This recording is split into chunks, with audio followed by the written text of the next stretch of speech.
Just to reply. Oh, is this your first time in your house? This is your first time in your first time. So you have. Anong course ang gusto mo? What course you want? How about you? Major? Oh. Why did I? If I become a teacher, I guess the generation of the students I will teach in the future will be different.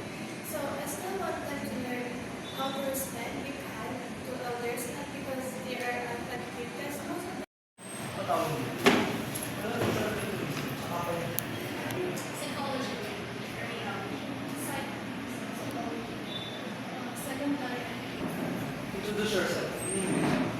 My name is Bastian Aldrich. Ano yan? Sa portal, nakalagay. Paano ako sa My name is Bastian Aldrich. Yun lang. Aba-aba. And I'm 18 years old from San Gabriel, Taguig City. And my street is Cristobal Street, Purokwan. Have you been bullied? Have you been bullied? Not yet? Hindi ka ba na-bully? Are you sure? Or you're the one bullying? Hindi rin. You haven't heard bullying. You haven't heard, you'll be taking up psychology. You haven't heard bullying? Have you heard bullying? Good afternoon to everyone. Bullying is a way of pananakit sa isang tao. Or not just, it's a way of violence against children, women, men, or anyone in the country or in the environment. Have you been bullied? Yes, Oh. in elementary. What happened? No, it was just a small interaction with a girl na nangulang ko, and parang they talk bad about it. Yes? Ano siya? It's elementary po ako. About my skin. My skin is may sakit po ako nung that time. So, that one girl in the... So how did you survive? Actually, ano po, hindi ko na lang po siya pinapansin. Parang mas pinakaintindi ko po yung sa sarili ko po. Also, I am a good officer or a model officer. If you are aware in your community and you are committed in your work. That's so commitment yes, and awareness. yes. Why is it important that you're aware of the community? Is it important that Yes, yeah. What is your motto in life? Actually, ito po kasi parang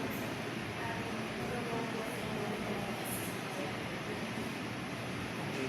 What's your motto? If you're tired, Oh. So you stand up and defend your secret motto. Totoo ba yun? No. No. Because we have to accept it.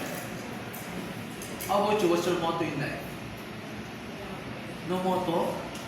Any verse in the Bible you recall? Oh, what about?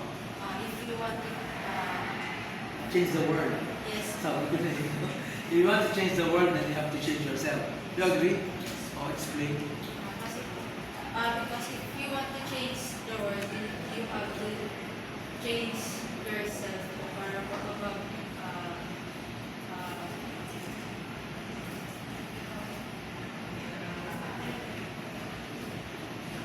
Let me see. How about you? Would you like to explain? kasi po kapag gusto mo baguhin yung words, kailangan mo din baguhin yung sarili mo para ma-adapt kung ano ba yung Very good. How about you? If gusto mo pong mag-change yung world, kailangan pong magsimula muna sa sarili. For example, kung sa environment natin, palagi pong siguro kada year may advocacy tungkol sa climate change na kung gusto natin ma-prevent yung climate change, yung global warming, yung pollution, kailangan yung ginagawa ng mga tao, mag-recycle, mag-reduce ng waste, marami po, magtapon sa tamang basurahan. And yung nangyayari lang po is, siguro madalas sa social media, yun lang po, we share, we talk, pero wala pong gumagawa kasi iniisip nila. Maraming nag-iisip nito, baka gagawin nila. So, hindi po yun nagsisimulan sa inyo. Iniisip nila po na ginagawa nila. So, you have to take the step first sa sarili mo po muna. Para po, kapag nagsimula po sa isa, magkakalat na po yun at maaalat na rin po na. You know, for you to become successful, never to outshine the master. Do you agree? Why?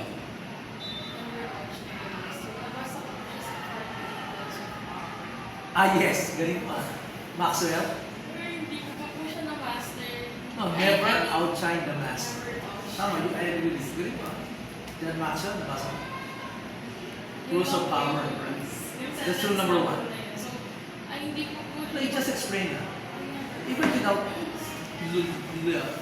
without remembering John Maxwell. Just never out. If you want to become successful, never outshine the master. Sa pagkakaintindi ko po, as Can you speak in an English? ABM student po, we have this subject, organization and management. For example, I am the employee and I have my boss. Never outshine the master. For example, I am the employee and